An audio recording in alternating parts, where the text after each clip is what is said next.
Тут, чтобы на паром попасть, целый квест надо пройти. Маршрут перестроен.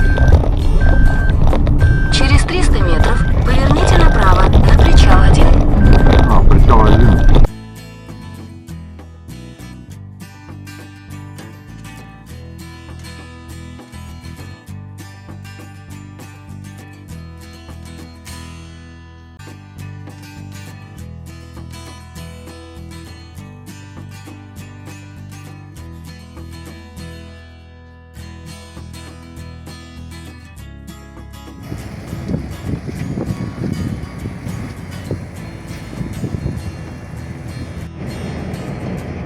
Отплываем.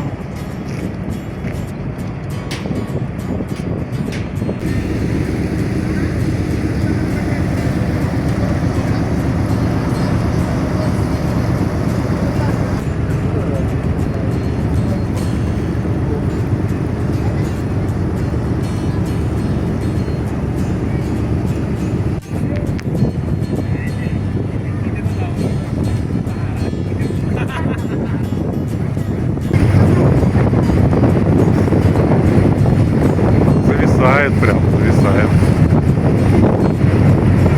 Мастера полетов, а?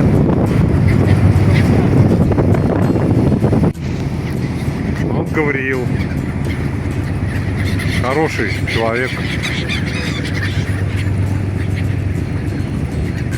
Это левый берег, нет, правый берег Лены. Сейчас пойду на левый берег Лены, чтобы полностью заснять. А вот там левый берег. То есть, в общем, она такая сейчас чистая ширина, то есть без островов, без всего, без проток. Хотя там, может быть, протока тоже какая-то началась. Тоже Якутск.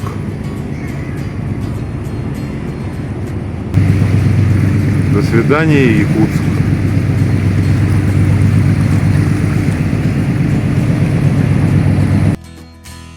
Лена – самая длинная река в России и четвертая по длине в Азии. Количественные показатели, как то водосброс, длина и другие, приводить не буду. Они в общем доступе, и кому интересно, нетрудно посмотреть. Скажу только, что глубина примерно в этом месте, где сейчас паром, в районе 10-12 метров. Вот и представьте, какой объем воды транспортирует ее русло. А ниже по течению, при впадении Алдана и Вилюя, она становится еще больше, примерно в 1,5 раза. Кстати, ее название никак не связано с женским именем. Это от ивенкийского слова «елю-ене», что в переводе значит «большая река». А русские первопроходцы уже по-своему подкорректировали.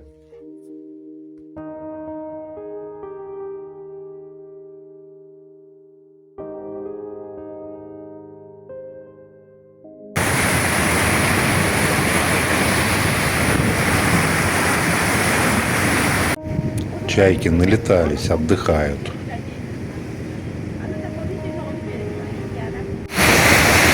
Ну, встречный паром.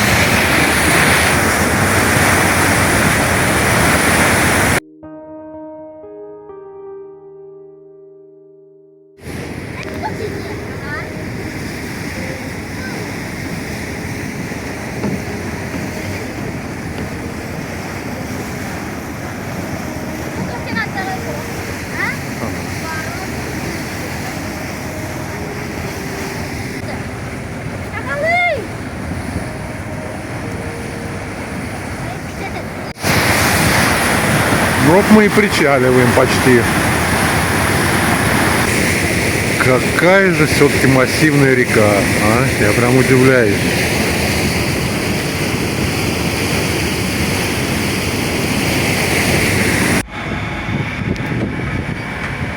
Трап опускается.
В этом хостеле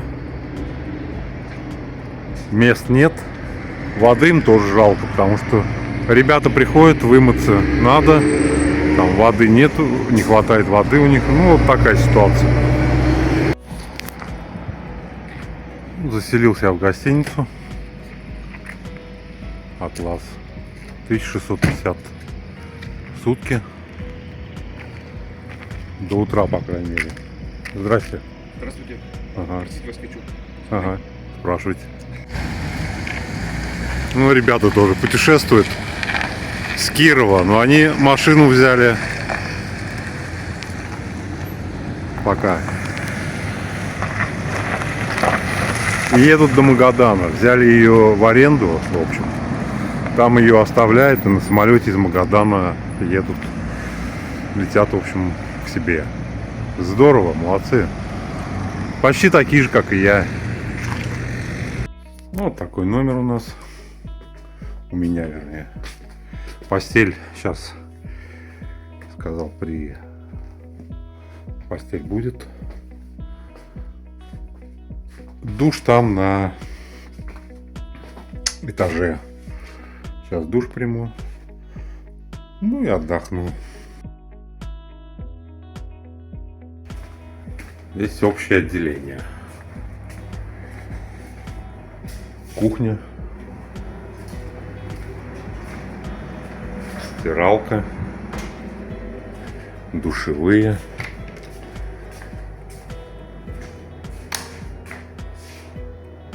Так вот, в общем, по-общажному все выглядит.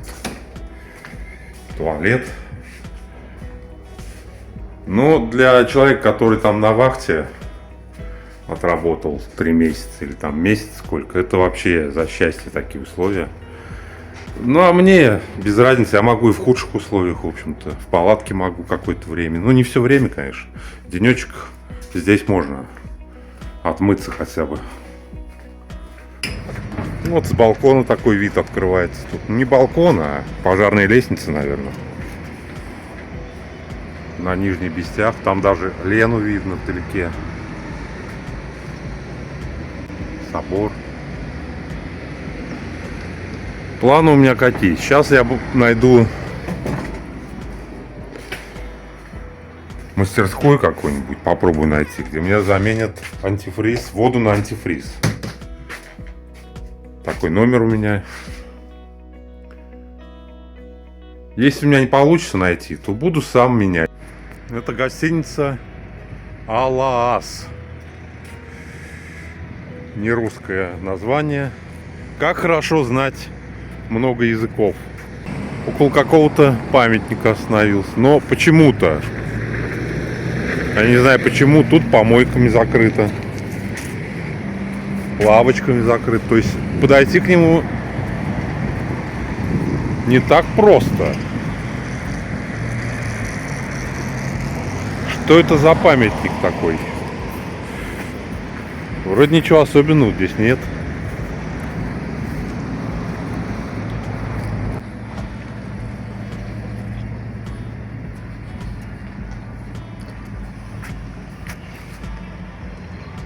Я так понял, русского и якутского народа единство. Хорошая идея. Светлая идея.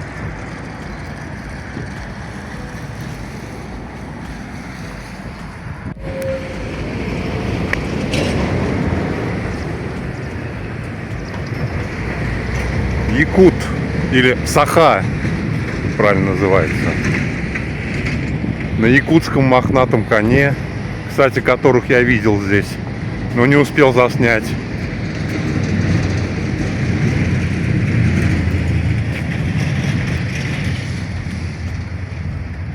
Колоритный очень памятник.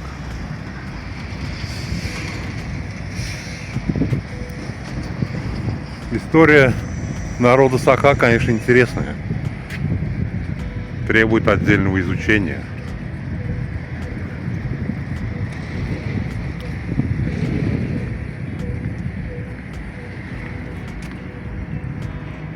Памятник национальному герою народа Саха Василию Мангаарэ.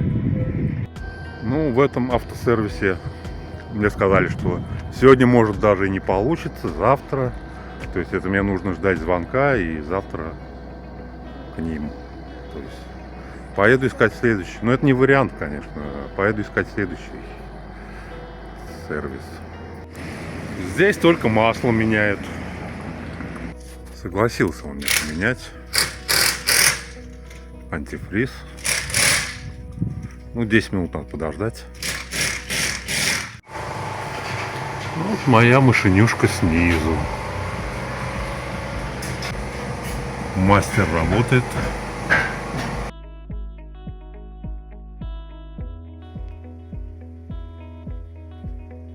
Время 11:42. Антифриз я залил. Пора ехать в обратный путь. Ну, это обозначение трассы. Тут вот сколько километров, кто обслуживает.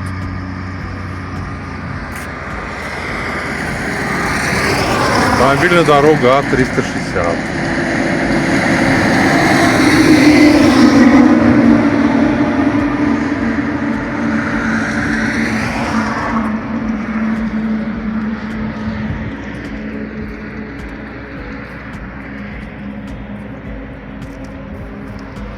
Даже какое-то стихотворение на языке саха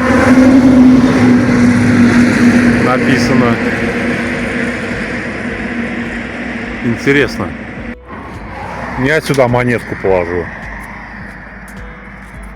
Кто-то сигареты ложит.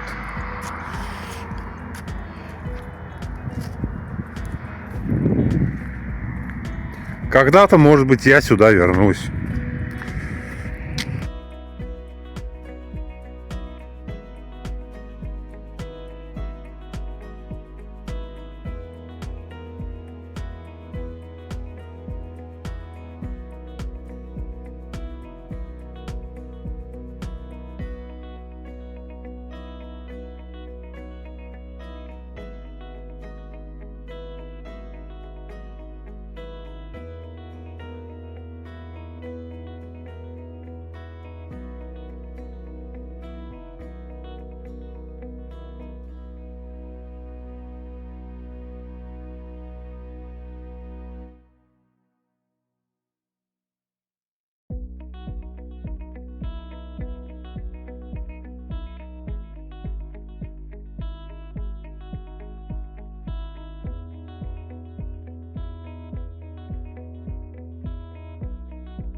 Время обед, я остановился приготовить себе поесть. Мошки здесь вокруг меня крутятся. Ветра нет, их не сдувает.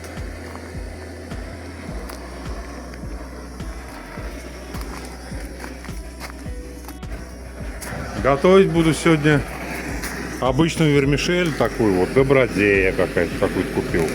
И якутская тушенка. То есть будет у меня сегодня макароны с тушенкой. Сварю на обед и на ужин еще останется, скорее всего. Вода из водопада темная. Добавил тушеночки. Сейчас закипает. Как тушенка сварилась с макаронами, мошек стало сразу гораздо больше. Они на запах летят, похоже. Сейчас еще медведь прибежит на запах. Ветер дует вот с той стороны, поэтому на запах он должен прибежать оттуда, по ветру. Если я буду здесь, там мошек очень невероятное количество. Они так-то вроде не кусают, но лезут в глаза. И кусают они то ли не прокусывают мою кожу, но вот куда-то в веки залазят, если там пытаются укусить, очень больно. У кого кожа понежнее, конечно, они, наверное, и кусают. Недосоленый, конечно, слегка, не привык я так есть. Так, уезжаю. Мошкары действительно здесь по-якутски много. Я вот ехал сюда, ее практически не было. Сейчас откуда она появилась столько ее? То ли ветра нет, то ли они какие-то сезоны размножаются. Окна открыл сейчас, мошек выгоняю, потому что я их с собой вместе достаточное количество занес. Вон они, лошадки пасутся, якутские. Привет, лошадки. Че, я вас испугал? Сразу пошли куда-то вперед. Восхитительные таежные болотцы.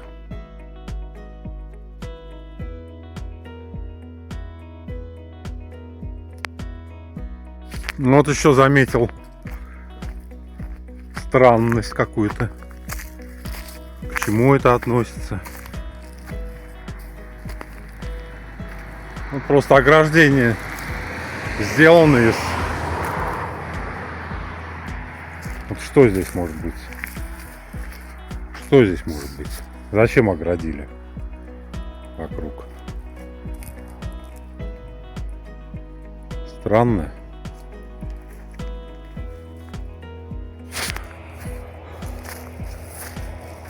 Что это такое? Ну это ясно, вышка. Я, по-моему, к ней даже подходил уже. Или не к ней, но похожий. А вот это что за дзот? Дот. Комнатка.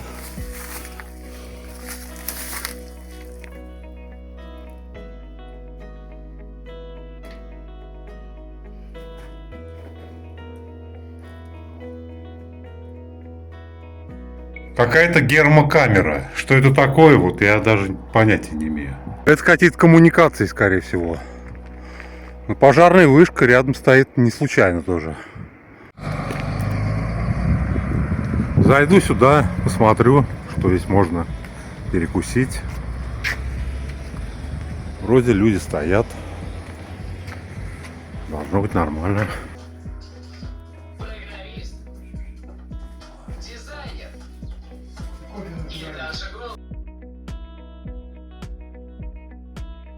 Прекрасное кафе, действительно как дома. И всего 275 рублей. Там 3 куска хлеба и суп. А что еще надо?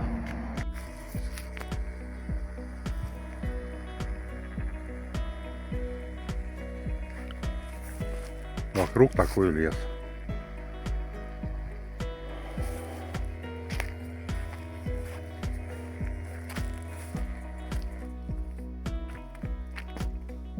Мусор вывозят, помоечки все в основном чистенькие. Решил остановиться на ночь на берегу шикарной, большущей якутской реки Алдан. Это, наверное, вторая по величине после Лены. Ну, наверное, Вилюй еще есть. Это притоки Лены все. Но здесь Алдан, конечно, не настолько большой, как выше по течению, ниже по течению. Но все же здоровая река. Сравним, наверное, с нашей Окой. Вот здесь она рысь ночую на бережку. Местные вон на меня так посмотрели. Но они, похоже, тоже отчаливают. Ждали вот этого товарища.